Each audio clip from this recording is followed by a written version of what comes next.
I'll hop on Facebook so I can share stuff. So just because I'm looking down and hi, hey, there we go. We're live. Yay! So good evening, good evening, good evening. Happy Thursday. This is one of my favorite Thursdays of the month where we get to have our parent tech talk. And tonight I'm super excited, right? Because I plan these out a couple of months in advance, and I have the pleasure of meeting an extraordinary group of human beings on this journey. There's phenomenal NGOs out in the world, there's incredible prosecutors, and there's amazing law enforcement officers out there every single day doing work that I can't comprehend. I don't know how they do it, dealing with child predators. And tonight I have one of my favorite human beings on, and he's swirling. There you are. One of my favorite human beings, Austin Barrier, and he is with Homeland Security. So I'm going to have you, Austin, just share a little bit about you. For those of you that have no idea who I am, I'm Jan Edwards. I'm the CEO and president of Paving the Way Foundation, and we're out to be a fierce disruption in the cycle of child trafficking. And we do that mostly through education. Right, and this is part of our educational series. We do it every month called our Parent Tech Talk, where I have the opportunity to talk to extraordinary human beings out in the world doing very important work to make a difference and impact our children's and families' lives. So Austin, thank you so much for being with me this evening. So why don't you tell everybody a little bit about what you do, like, what you can tell, and then I'm going to go on my Facebook page here and start sharing with people. Certainly. And again, thank you so much, Jan. I appreciate this opportunity to share some information with the parents out there. One of my mantras is if we can prevent one child from being abused or victimized, that's a massive victory. I've been in law enforcement since since before smartphones and back when pagers were popular, since 1993. I was in military policing and then municipal policing. And then I've been with the U.S. government, now Homeland Security Investigations, and its predecessor agency prior to 9/11, the U.S. Customs Service. I've been with the federal government now coming up on 19 years. And I spent the last decade plus, about 11 and a half years or so, working online child exploitation or child sexual abuse investigations. I work in our Phoenix office out in Arizona, and what I do is I work. We do a number of different things. We receive information from certain NGOs like NECMEC about perhaps victims or investigative leads. We work with our state and local and other federal partners, like for example here in Phoenix with Phoenix Police or the Department of Public Safety. We work with our FBI and Secret Service counterparts. And we also work with international partners, member countries of the EU, Canada, our friends down in Australia, South America. And oftentimes we will go out and proactively try to find those spaces where predators are preying on our children and take the fight to them, so to speak. You have a very extensive experience, right? And I know you've seen this evolve over time. It's like it used to be, and I'm going to use really bad analogies, but you'll get it and people will get it. White vans picking up our kids, right? Kids running away and being scooped off to go to the circus, or whatever that is. It's not like that anymore. And one of my other favorite former law enforcement, he's like, look, your kids don't even have to leave their house to be hunted. And I'm like, oh, that's a really powerful statement. So how has this whole child sexual predator thing evolved over time? Because you and I didn't have these things when we were younger. We got, we had to run home when the lights, when the street lights turned on. That was it. That was our choice, right? So, why don't you share a little bit about how this has happened over time while I keep sharing on social media? No, certainly. You're absolutely right. As dating myself here, as a child of the 70s and 80s, it was the old-fashioned stranger danger. You're absolutely correct. Or the concept of the latchkey kid, the child who was home while maybe mom and dad were working or weren't present. So the child was left to their own devices, not internet devices, but their own wiles and ways to go out and find, contact with other people.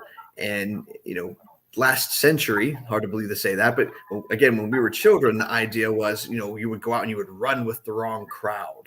You had to physically go out and Yeah. find people. Yeah, that all the the back in the day, the leather jacket wearers, Right. they rolled up their jeans, right? Right, exactly, like the outsiders, right? Rob Yeah. Lowe in his early bad days.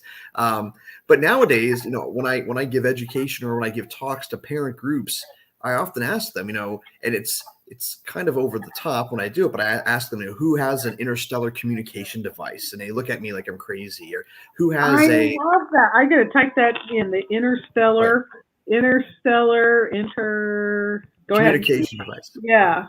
Because you can actually, you can literally log into the correct URL and talk to, the International Space Station, or you can log into the NASA site and watch, Endeavour crawl across Mars, or you can make better quality movies with your handheld device than George Lucas did in the 70s with the original Star Wars, right? Yep. And then at the same time, you can let billions of people into your home, and we do that every time, we hand one of these to our children. We certainly wouldn't let them go out and talk to strangers on the streets, right? But what we do allow is them to talk to absolutely strange people on the internet. When we see our kids having hundreds or thousands, and I'm using the air quotes, friends on social media, in real life, that's impossible. It's impossible to have 2,573 friends in real life. You might meet that many people. At that age. Correct. At that age. If you have 2,000 friends as an adult, you're doing great. Yeah, but there's no way a 14-year-old has 2,500 friends. There's just no way. Correct. They haven't been alive long enough, right? Yeah. and that's the crux of the problem, is that our kids used to have to physically go places to get in trouble. Right? They had to sneak away from mom and dad. They had to break into the liquor cabinet or something like that. Now they can get in trouble sitting on the end of the sofa 5 feet away from mom on their phone, or sitting at the dining room table or the kitchen table doing their homework while, their family's, just 5 feet away. And that's what's truly terrifying.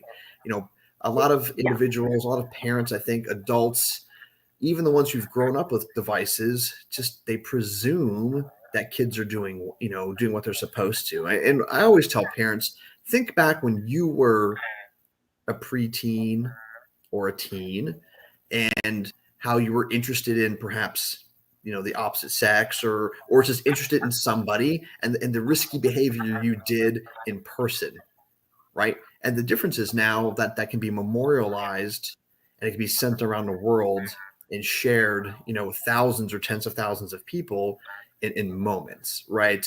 Again, in the 70s and 80s, if you got caught doing something you weren't supposed to be doing, it wasn't documented for posterity. For life. Correct. And that's one of the issues we see now. Children obviously have they don't think past. I always say, most kids can't think past the end of their nose, let alone the end of the day or the end of the week. They certainly are not thinking about their actions and the repercussions months or years later. No. And, when we went in and had some conversations with kids in juvenile detention, and like I said, like YOLO, right? And they're like, yeah, YOLO. Or what's the other thing? Fear of missing out, FOMO, fear of missing out. And they're like, look, we're probably only going to live till we're 21. And I said, how do you know that? They're like, well, that's just kind of how life goes here. I go, but how do you know that? I said, the actions that you take, right? I said, two professional ball players have lost their multi-million-dollar contracts because of something they did when they were kids and stupid, and somebody videotaped it. So if that's going to happen to a professional ball player, what do you think is going to happen when you put something online that's you wouldn't want anybody but your gynecologist to see? And that's a great way to put it. Again, we were talking, there's this, I think parents still believe or feel that the stranger danger is outside, it's outside their house, right? Right. And even before the advent of the internet, I mean, statistically, if a child was going to be abused, it was by somebody known to the child. Now, it might not be somebody in the household, right? It could be a neighbor, the stereotypical creepy uncle or scout leader, somebody, but it was somebody who the child knew, because to abuse a child, you have to have access. Okay. I mean, how else easier to get access than to be around that child as a part of their life? Well, now, people can have access or be part of a child's life virtually from behind a keyboard or from behind a mobile device, behind a VPN or a cellular connection. The There's been interstellar device. Yes, the interstellar communication device, absolutely. Star Trek. And there's been a rise, and oftentimes I have parents ask me, well, what applications, what platforms, what websites should I be worrying about? And I tell them, don't worry about that, because by time adults find out about it, it's too late. I mean, a decade ago, kids were on Facebook. They were. They were. Facebook now is for old people and big business. And old people's 30. Right, exactly. So we're always playing catch up. I tell them, the two things you need to pay attention to, or pay attention to your child's behavior. If they start acting different, who knows a child better theoretically than their parents or their caregivers? And if you notice a major change, something's going on. They're being bullied at school, substance abuse, or they could be, being groomed online. And then another thing I always tell parents is, children model behavior. And what I mean by that is if it's dinner time, and we're all guilty of it. I mean, unfortunately, 24-hour news cycle, cultural ADHD and information overload. But if everybody's at the kitchen table or dining room table on their phones and not interacting, well, why are kids crave attention. They want love. They want attention. They want buy-in into their life. And if they're not getting it at home, in the old days, we ran with the outsiders. Today, they just do it on the internet. I mean, I've stumbled across content online where children are, they're being victimized from afar. They're at home. They're self-abusing, doing horrible things to themselves. And you can hear an adult's voice in the background. They're not home alone. They might just be in their bathroom, or they could even be on the sofa and mom's in the kitchen cooking, and they're engaging with a child predator somewhere on the globe. And literally an adult was a few feet away, ignoring the child. Yeah. Yeah. It's interesting because we talk about this all the time. The parents want to know what apps, and it's not so much about what apps, right? It's really about the conversation the parents have with their kids. And this conversation, as we talked about, is really, it's designed for parents to kind of have a wake-up call to really who's talking to their children, so they can get the context of why people like you and I and people across the country are so adamant about education, prevention, and talking to our kids, right? So can you give us some examples of people that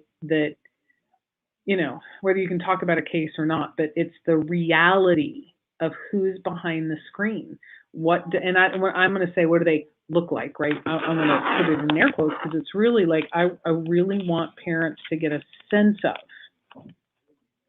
who is that. So I think the first step is you have to realize that any type of person who has criminal conduct or criminal activity, we talk about contraband. If they're a drug smuggler, it's narcotics. If it's a financial crime, it's money. With child predators, it's the contraband or their drive, their motivation are kids, right? So they're going to go where the kids are.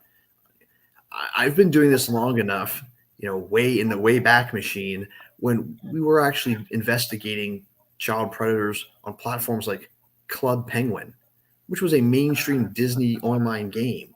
World of Warcraft, the early days of, with the original PlayStation cameras, when you had like a really bad resolution camera with the PlayStations, right, and stuff like that. and then it's moved forward, through social media. But, when we talk about who's behind the camera, I mean, it's anybody and everybody, which is, there is no stereotype. I guess probably the only general stereotype is statistically it's men. It is, though we do see women, but it's everybody. I've arrested priests, ministers, reverends. I've arrested police officers. I've arrested government officials and firefighters, doctors and nurses, teachers, scout leaders, and then just regular people. It can be anybody. But one of the things that these predators do is they build a relationship with children. Okay, they're filling a void. All right, and there's a number of ways to do it. They can do it through force or fraud, coercion. The stereotypical sextortion that we think of. Show me or I'll tell your friends. That's absolutely one way.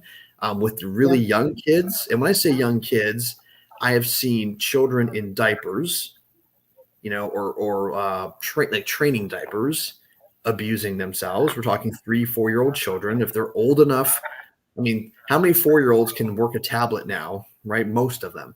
I've seen children that young abusing themselves. The techniques might be, it's a game, right? The little kids don't understand their bodies and how they're private and they're personal. Sometimes they might create an illusion of a relationship. Oh, your parents don't understand you. Well, I understand you. I can be there. One of the most insidious techniques and that the offenders use is they'll approach an at-risk, whatever their targeted child is. They will actually approach them. Sometimes they hunt in packs, meaning different child predators who know each other online will sometimes target the same child, and each will have a role to play. One will be the mean person to belittle and make this child feel bad about themselves. And then one comes riding in like those, the white knight to the child's rescue to make them feel good. And that's to build rapport with the child. Or sometimes you'll just have an offender who plays off, multiple roles with different accounts. That's a very sneaky way, right? You think about, there's actually, teenage coming of age movies from the 80s and 90s that kind of poke fun at this, right? The kid who's dared to, the high school jock who's dared to date the wallflower, and eventually he actually falls in love with her. Well, that's grooming. That's what grooming is. So that's the technique. I will say something that there's been a rise in it started probably 2015, and it's only exploded with the pandemic, is live streaming. And the scary thing about that is every platform now, we're using a live streaming platform here. The granddaddy was Skype, and then, some of your business platforms, but anything from, Omegle to Bigo to Periscope to LiveMe to Facebook Live to Zoom. The scary part is that you're now putting a camera in front of a child, and all that grooming behavior that maybe a decade ago was shared one-to-one, and not in real time, right? A child maybe took a picture and sent it after the fact. Now it's live. It's in real time. And what I tell parents is, think of the last Zoom call you had, or the last WebEx meeting you attended, or the last time you FaceTimed with a loved one, and just replace that with the most horrible graphic sexual acts that you can think of happening on a child. We went through this phase where people, for the vast majority of human civilization, we communicated face to face. And then there was a period where kids didn't, then we went down to cell phones, then we went down to texting, right? And now we're getting back, because of an increase in, 5G and cheap data and high speed data, we're getting back to, having these types of calls, these vid calls and stuff. And it's a lot easier. And investigatively, that's terrifying, because all it takes is two people like we are here for this child to be abused. And if the child is, let's say, in Phoenix, and the suspect is in, I don't know, St. Petersburg, Russia, there's not a lot I can do about that. I have to hope that the Russians do their thing, or that the whatever country, the Thai do their, go out and do their due diligence. And it's, parents should be really concerned. One of the things that over the years, and there's no science behind this. This is just talking to a lot of children who've been victimized and their parents. And I can't tell you, probably the best way I can describe it is the more confident, the more a child is, the busier they are. And I don't mean like in a bad way, but we rarely have a victim who is playing sports, involved in maybe scouts or a church activity or in some kind of civic organization. The confident, self-aware child who's comfortable in their own skin oftentimes, isn't taken advantage of. It's that old, the old term, the wallflower, right? That child who's on the edge of the social circles, who's looking for somebody to engage with, somebody to understand them, somebody to validate them. And if they're not getting it at home, and if they're not getting it from their peer support group of, in physical, in school, or in their activities, they will certainly go online. We talk about making kids hard targets, and that's educating the children, educating the parents, keeping those kids their confidence level up. I once heard a funny story, and I don't know if it's true or not, but there's a tale of, a boy sent a picture to a girl that he liked and said, "Send me a picture of you in your bra."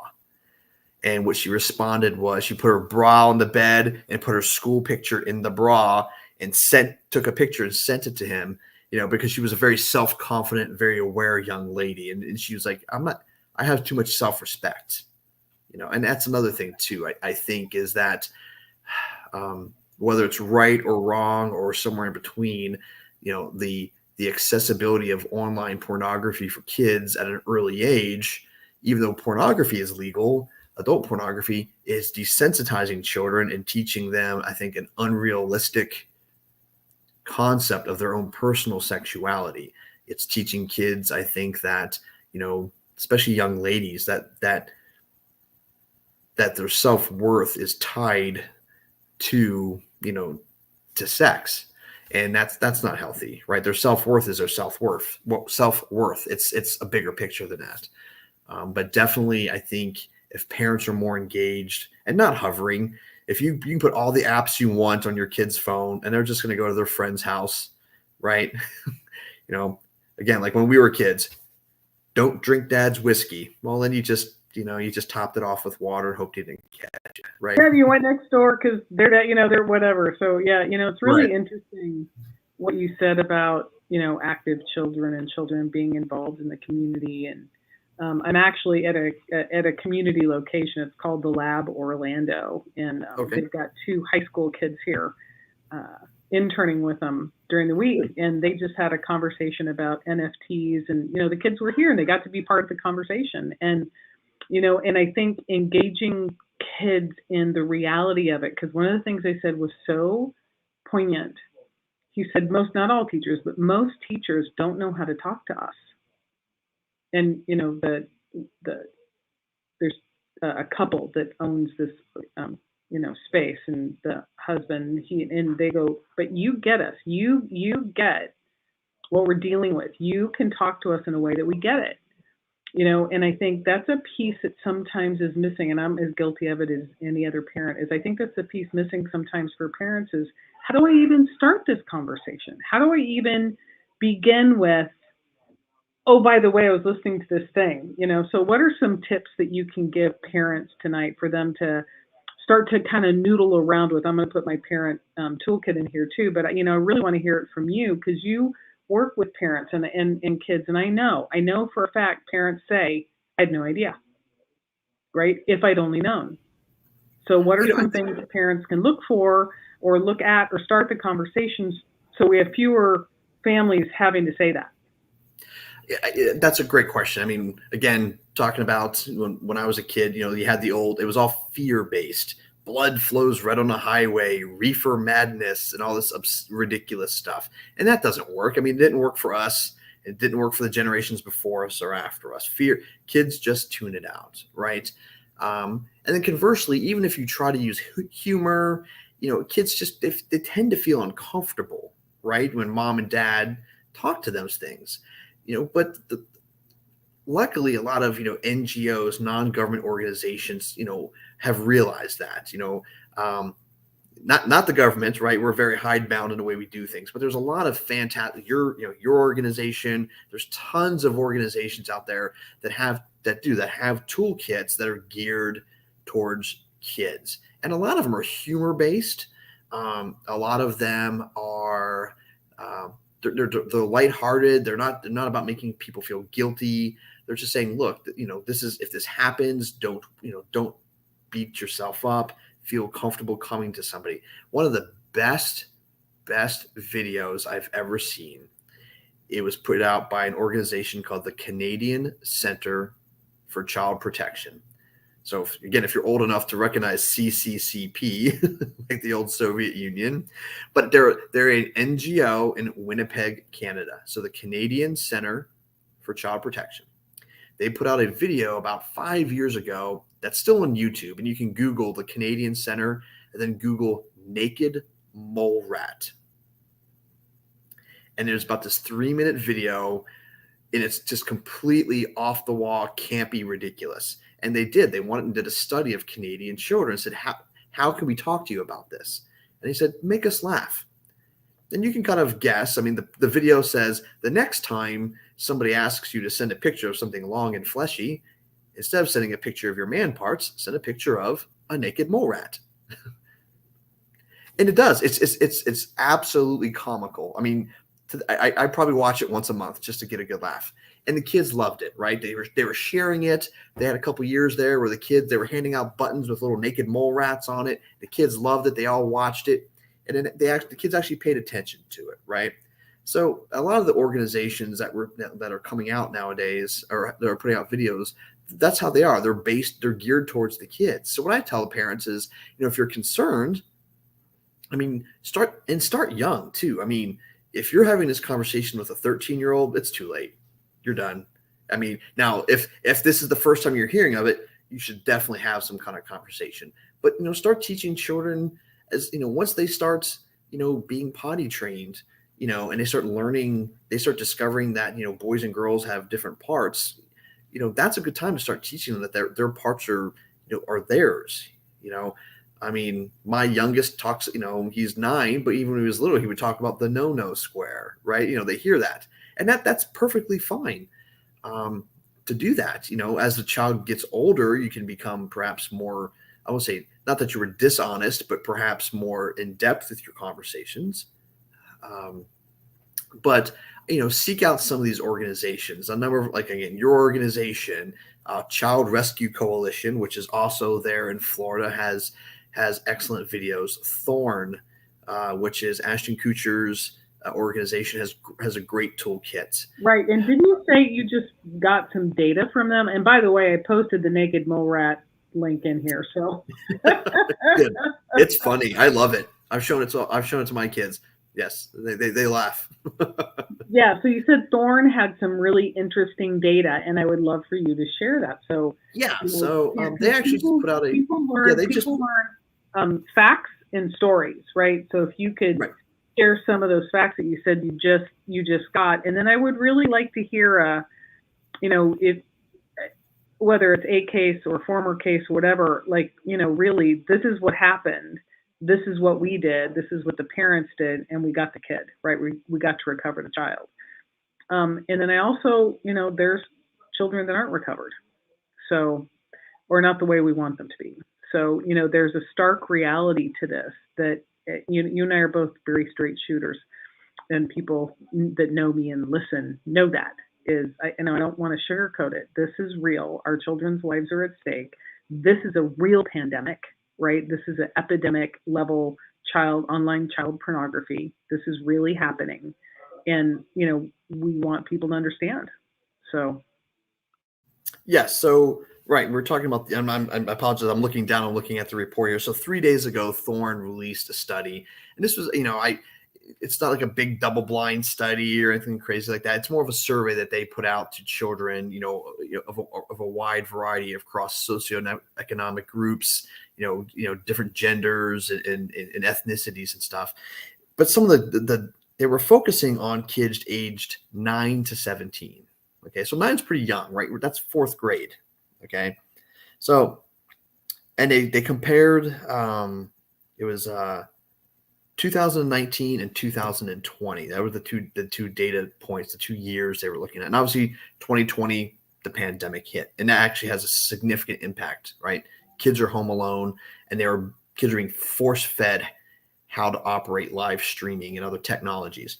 So in 2020, 1 in 7 children in that age group, 9 to 17, so over 10%, had said they had shared their own nudes. That was up from 1 in 20. 1 in 6 said they had, and again, this is self-reporting. Kids, the numbers are probably honestly a little bit higher, right? Some kids are going to probably feel not comfortable admitting. 1 in 6 said they had seen non-consensual reshared nudes of other children. That was up from 1 in 9. And 1 in 5, 20% of kids say it's normal for kids to share nudes. That's staggering. It's 1 in 5. So look at, parents, walk into their child's classroom, 5, 6, 7, 8 kids in that classroom think it's normal, down to, we're talking kids in 9 years old. I mean, 9-year-olds aren't, they're still little. They still wear PJs and have stuffed animals, right? And that's a staggering percentage, and when you talk about the children that we find online, especially the ones that, are being groomed in real time, it's on a variety of places. It can be, like I said, gaming platforms. More and more it's on some type of social media, and that can be, Snap or Insta or whatever it's going to be tomorrow, the next new thing. Okay. And to think about some of the cases we've done, that's the commonality, right? The kids are out there unfettered, unrestrained, unsupervised on the internet. And I understand we can't control what our kids do 24 hours a day. But these were all these children, and when I think of them, they all have parents that, to be brutally honest, mom and dad are checked out with their kids. Okay, they're just not engaged, and they can live on a golf course in a mansion, or they can all be crammed into a studio apartment in a low income area. But the commonality is mom and dad are just they're too busy with their own lives, and oftentimes it's not that they're busy with work. I mean, parents have been working forever. It's not work. Mom and dad are too busy with this, right? Mom and dad are on here completely ignoring their family, completely ignoring each other, completely, it's that the family unit's crumbling, right? And the way we find out about it oftentimes is, for example, if I were to log into some of the places I spend my day, about half the content that I see is what we call victim produced. It's some 6 or 7 or 8-year-old boy or girl in their bathroom, in their bedroom, under the covers after they go to bed, and they're doing horrible things to themselves. They're putting inanimate objects into their body at the behest of some adult somewhere else in the world. And, again, depending on their age, it could be through force, it could be through sextortion, but a lot of times it's just they're looking for somebody to care about them. And when we show up at the door to talk to the parents, I'm just staggered by people who go, "Oh no, that's not happening. My kid would never do that." And then when we say, "Well, we have the proof," parents are just baffled. I don't understand how this could happen. And as we start digging in, and as our victim advocates and as our forensic interviewers talk to the children, right, the professionals talk to the kids, not the law enforcement. The commonality is, I had nowhere else to go. Mom and dad ignore me. I feel lonely. I don't have any friends. I feel alone. And this person was nice to me. That's horrible. No child should feel alone ever. And they certainly shouldn't feel alone in their own house. I mean, you can be lonely and you can be alone on occasion. That happens in life. But when a child feels abandoned emotionally, they're going to go and they're going to fill that hole. And what we do is, if we when we find those kids, I mean, there's certain things we're able to do. We can get them some services, right? Depends. But oftentimes, some of that is up to the parents as well. We do our best to find the offenders, of course. Sometimes they're in places we can't get to them, which is tough. Sometimes we find offenders and we never identify the victims. We can never find out who they are. Maybe they are in a country that doesn't cooperate, or we just don't have enough of information. They're just a face, right? There isn't some magical database of children's faces. And that's the hard part, right? Is knowing that there are kids still out there. I mean, I've had a number of those in my career. I had one in particular where the victim was in a certain geopolitical part of the world where women's rights are not what they are here in the West.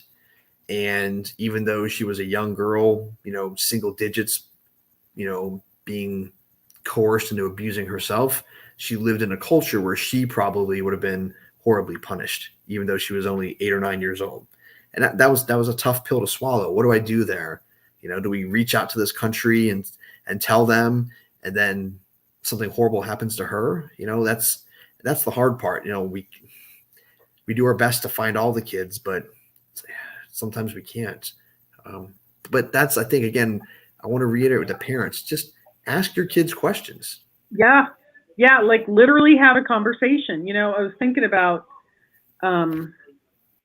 what you had said before. I have to get my train of thought back around because I'm still back with because they were nice.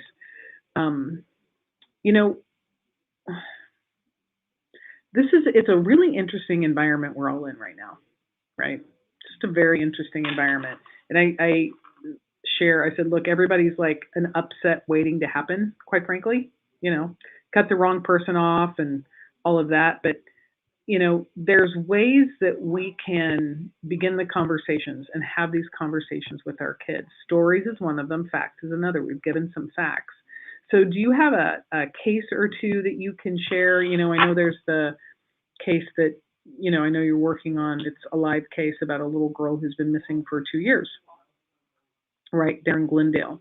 We had a little girl here in Apopka that was groomed and recruited in 8 days on Insta. 26-year-old man drove down from Georgia to pick her up, and she willingly got in the car. Willingly. Thought it was going to be her boyfriend. Luckily they caught him before crossing state lines. So, in social media land, one of the things I implore parents to do and ask kids to do, with much to their chagrin, is social media passwords. How important is you having access to that child's social media if they go missing?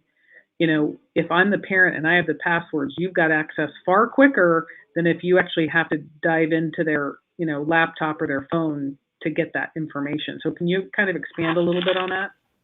Yeah, certainly. So again, it's hard to talk about ongoing stuff, right?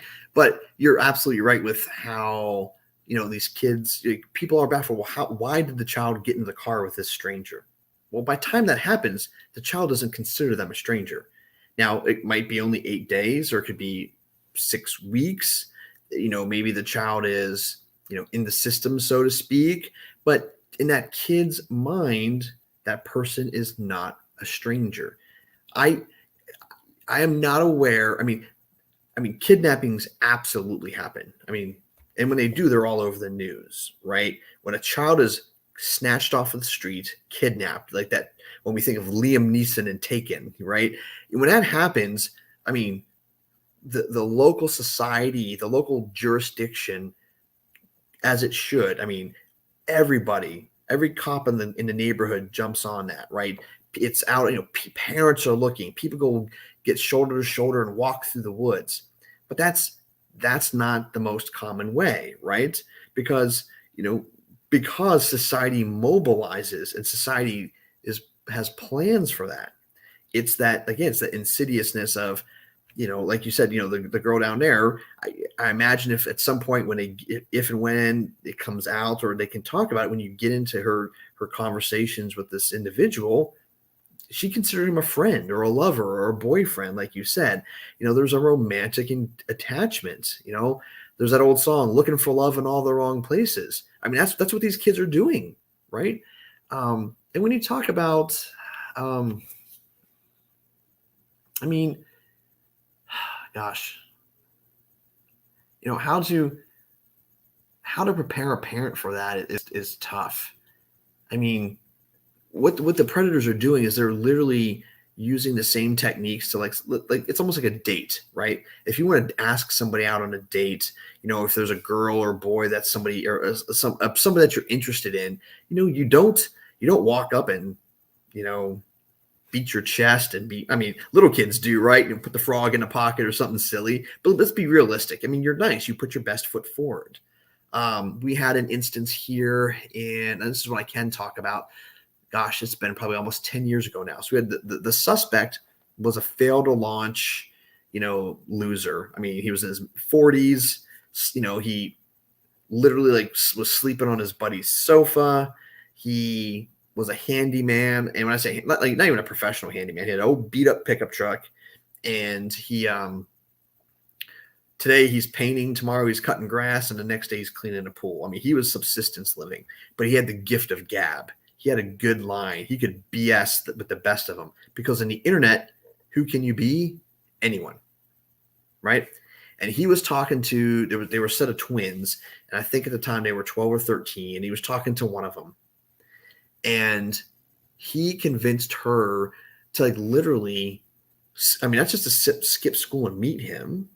Okay. She was skipping school and traveling across the Phoenix metropolitan area. So she was traveling from Glendale all the way over to Mesa. So we're talking, this is like a 50-mile journey, taking public transit to meet him.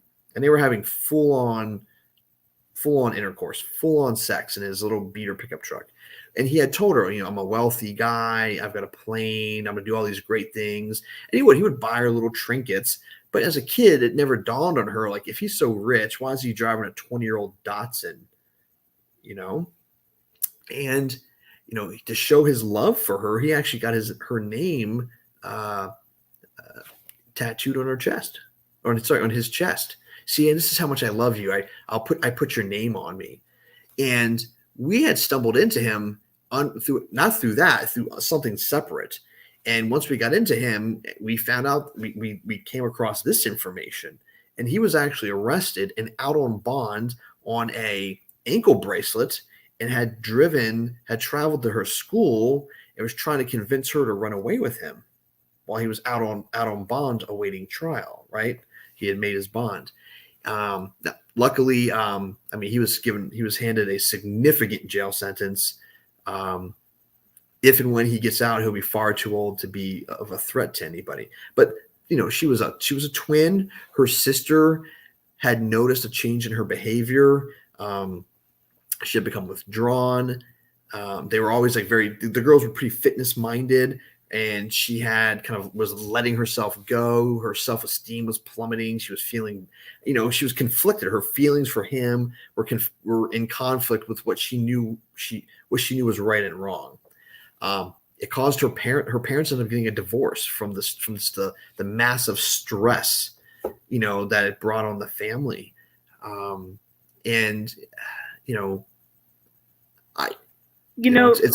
want to talk about the unintended consequences of this, because you just pointed out to something that nobody ever talks about. When your child goes missing, or when your child is a victim of trafficking or abuse, it affects the entire family. I couldn't function if my child was missing. You expect me to go to work and work? No, I'm not going to do that. So, let's expand a little bit on those unintended consequences of the impact this is having on our families and our communities. Because I think no one really talks about not only the physical cost, but also the emotional and spiritual and, financial cost of this. Well, when we first started, you said we can start with a family unit, right? I mean, again, statistically, the offenders are men. It just is what it is. And oftentimes, if they're part of a family unit, you're absolutely right. The spouse, the partner, the non-offending adult companion is often, their life is thrown upside down, right? They're somebody that they've trusted. that trust is broken. I mean, broken trust is probably one of the most hard things for a human to digest, right? The non-victimized children become victimized because sometimes they worry, if they were older, should I have known, or I always thought, should I have said something? Or conversely, now rightfully so, all this attention is paid to this child who's a victim, right? Because they need help. But parents only have so much personal bandwidth. They only have so much time in a day. So these children inadvertently, the other children, the non-victimized children, are sometimes marginalized. And it's not anybody's, it's the fault of the offender. If someone's, taking this child to counseling, or if they're trying to get this child help, well, then, the other kids are often sometimes, to left to fend for themselves. Similar to, let's say, in a domestic violence situation, if the offender is also the breadwinner, that's a tough one, right? Because now, perhaps the family is being faced with a loss of income. I mean, it is shocking how often when we get into one of these situations, when we find a child that's been victimized, how the other adults in the family will rally together around the accused. I mean, it's staggering to me. I mean, I understand 100% innocent until proven guilty, and that's the way it should be. But yeah, absolutely. But if I've got video of you abusing a child, sorry, not sorry here. I don't get it. I just don't. I can't wrap my head around it when it's obvious this person's harming a child. Right. And as law enforcement, and again, rightfully so, the legal process, innocent until proven guilty, within a house, within the home, it's within the home. As long as it's legal, you can guilty until proven otherwise, but the child should become the primary concern, right? Adults, we're adults. We're expected to adult. If you're a parent, when my first kiddo was born, my dad told me, he's like, son, you are now the least important part in your family, or least important person in your family. You're the dad. Your job is to take care of that kid and take care of the mom. You don't matter anymore, that they matter. And that's how, and that's how it should be, right? I mean, the kids can't protect themselves. They can't feed themselves. They can't care for themselves. And that is an interesting, or I should say staggering. But another thing too, is you talked about how it affects our society and culture. And, and I've often thought of it, is this going to be one of the next, I should say great, but is this going to be one of the next big public health issues? And there are a few studies out there from the early 2000s, because remember, child pornography and child sexual abuse, we almost beat it. We really did, even in the early days of the internet. And then it went bonkers. I mean, we were close, to beating the online, because before the internet, it was very difficult. And even in the early days of the internet, it was very difficult.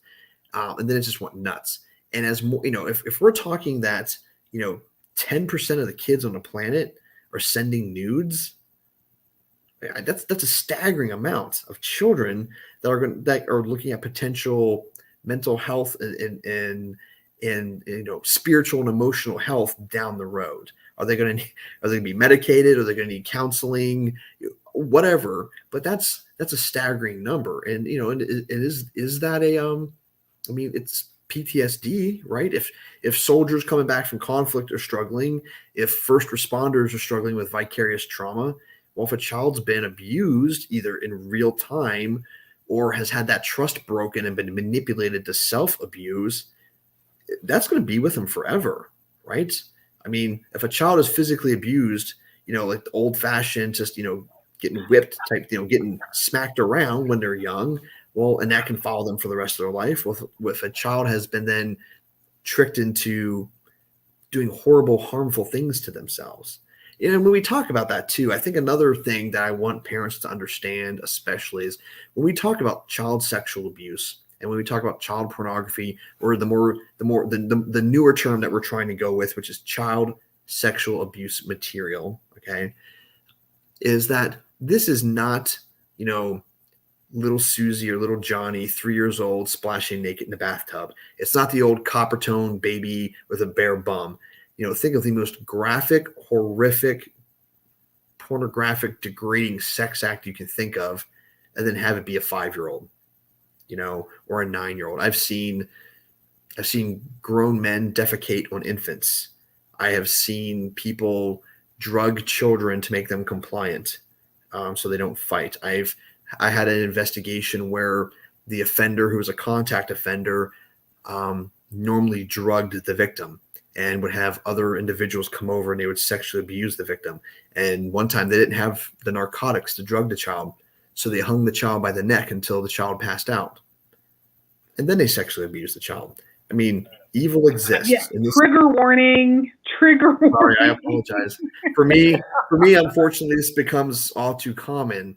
But this is the reality of it, right? And when we talk about what kids do to themselves, again, parents need to understand it's not 2 little girls in their cheerleading costumes dancing, and bending over, but that's how it starts. Mm-hmm. But by the time it's done, they're doing horrible, degrading things to themselves. Well, and that, it's interesting you say that, because somebody, we're in a very interesting period of time economically, I'm just going to leave it at that. If I'm in an underserved community and someone offers me $10 via the Cash App to take a picture of my feet, okay, right? And then it's like, okay, well, can you take a picture of your calves? It's another $10, right? And whether the child chooses to be like, well, I can help, right? Because the world revolves around. That's how children view the world. It's everything's my fault and I've done everything, right? So if I can get $10 for a picture of my feet and I can help feed my family, okay, I'll do that, right? And then the next thing, and the next thing, and then the next thing, they're like, hey, thanks for the $10. I, bought blah, blah, blah for my parents. And, and then the predator will use that. Well, it's like, well, don't you want to feed your family? Send me this picture. And then they're down a pathway that there's really no coming back from me sending videos of, my harming myself as a child. There's no coming back from that. You can't get it back. And I think that's the biggest piece for kids to understand, for parents to understand, is there's no getting that picture back. Even on Snapchat, they don't disappear. And that's the piece that, really having straightforward, loving conversations with our kids is really going to make the biggest impact, is, saying, look, this is a weird conversation for me too, but we got to have it. No, you're absolutely right. I mean, first of all, the internet's forever. It really is. I mean, there are companies out there who make millions of dollars in the business of archiving the internet. But you're talking about these loving conversations. That is a fantastic point. Okay. Humans, whether you believe in a higher power or not, humans are imperfect, fallible beings. We make mistakes. And as parents, it's sometimes hard for us to deal with our children when they make mistakes, but we make mistakes to learn. That's the purpose of making mistakes. And I think something that, just in general, but especially in this circumstance, and I try as a parent as well, is that, if your child comes to you about one of these circumstances, first of all, believe them. Okay. You have to believe them, because if if they're lying, if it turns out that they're just making things up, well, then that can be handled. But first, believe them. Okay. Next, don't say, well, we're not going to talk about it, or we're going to just pretend it didn't happen, for multiple reasons. You are not doing your child a service. Okay. 2, I'm here to tell parents, if your child is a victim, okay, whoever they're talking to, your child's not the only victim. These guys are prolific. They have dozens or hundreds of victims.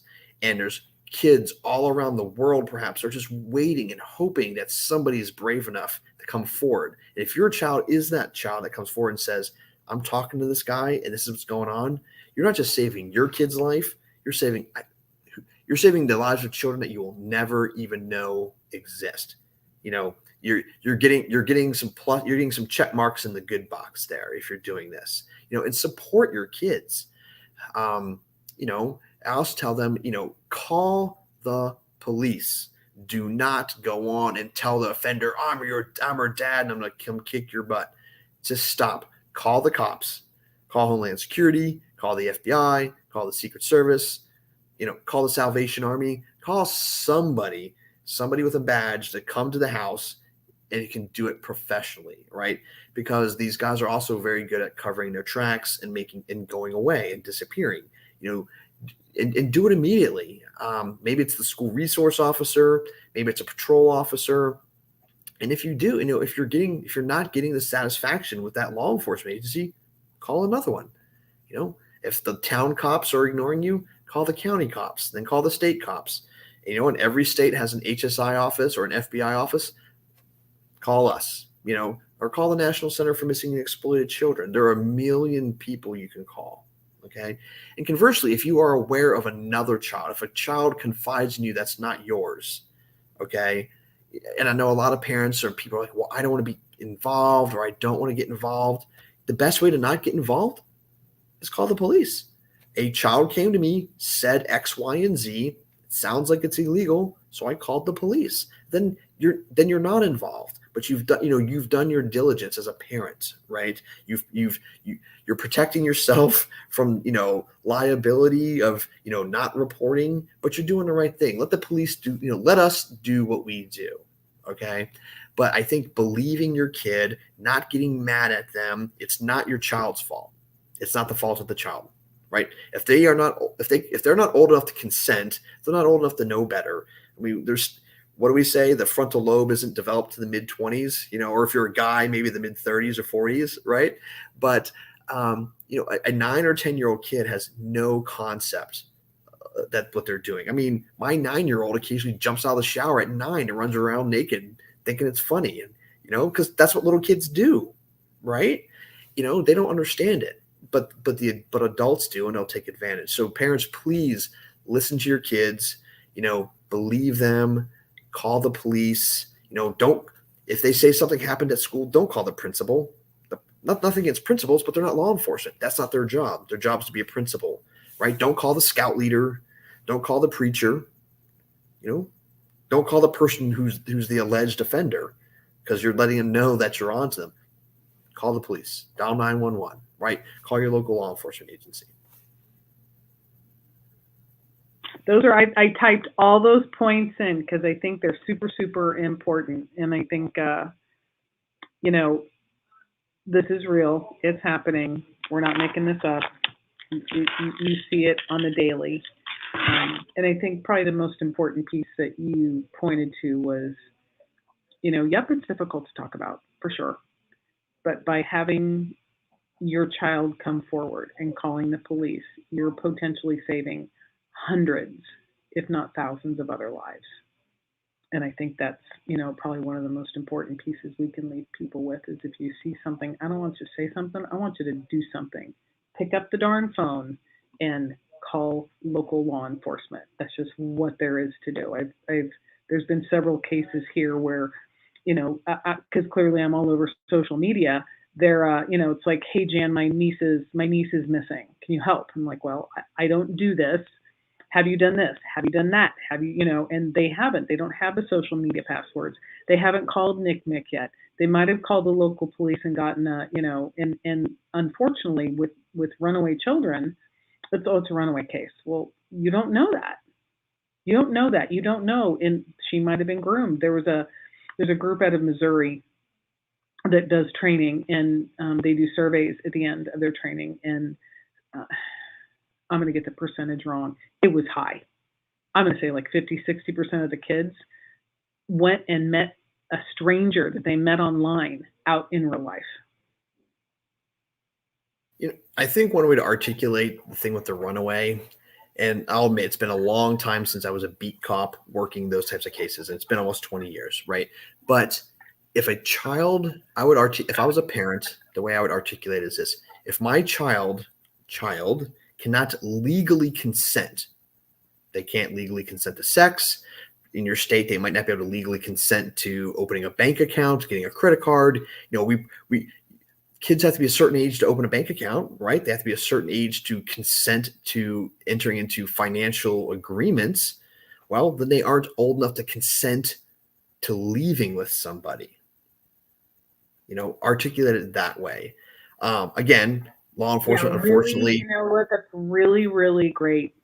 You know, my child, they're not at the age of consent, because it's really easy to get hard and callous, and especially if you've got someone that runs away multiple times. Well, but I assert there's something happening, something's going on. So, well, Austin, I'm gonna close out the last 2 minutes. I love the fact that you were like, call Homeland Security, call the FBI, call somebody, right? And I just really thank you for spending your time with me tonight. I know your family time is very important, so thank you for doing that. Do you have one last parting gift before I close out?